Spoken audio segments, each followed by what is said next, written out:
This afternoon, Canada welcomes the world's most famous newlyweds, the Duke and Duchess of Cambridge, better known as Prince William and Kate.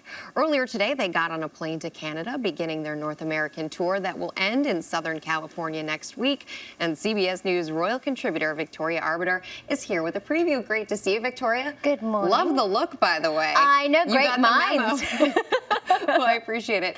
So let's go back to the royals, obviously. Yes. That's the story here. So they're going to Canada. How significant is Canada in terms of their life and where they've come from and where they're heading? Well, there's a number of reasons why Canada is a great start, especially for Kate. It is one of the realms of the Commonwealth. It's one of the 16 realms of the Commonwealth, which means that one day William and Kate will be the sovereign heads of state. It was the country that William did his very first foreign tour with his parents. That was back in 1991, so 20 years ago.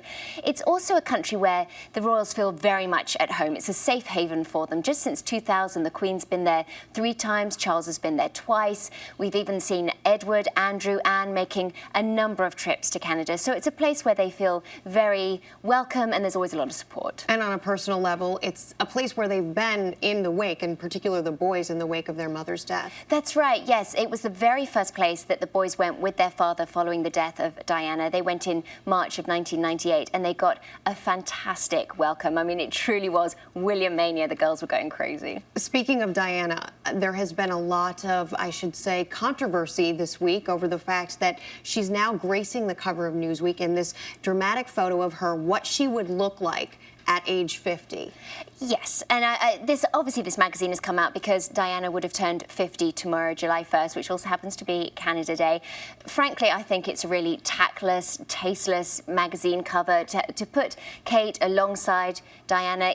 There's just so much about it that seems unseemly, and the article itself is talking about how many Facebook friends Diana would have, how much Botox she would have. I mean, yes, perhaps they're trying to have a little bit of fun with the subject, but it just doesn't feel like a subject that should be fun at this point. On a much lighter note, and perhaps something that people are having a little fun with, is looking at how many outfits Yeah. Kate is traveling with. There are reports that it's 40 outfits for a 10-day trip. What do you know about that? Well, at this point, I think the number is speculation. Somebody's just gone along and counted the number of engagements she's going to have. But certainly her fashion is going to be a very big highlight of the trip, as will her jewellery. She's been seen this week sporting a bracelet with a charm on it, which reports are saying was a personal wedding gift from Camilla to Kate. The women have become quite tight. I think Camilla's been a tremendous support for Kate as she's tried to, get a handle on royal life. It's got Catherine's monogram on one side and Camilla's on the other. So it's quite interesting that she's wearing Diana's ring on one hand and she's got Camilla's bracelet on the other wrist. So almost like 2 things that are guiding her together as she moves forward in her life. That's right, yes, and 2 women that really are a strong presence in her life. Victoria Arbiter,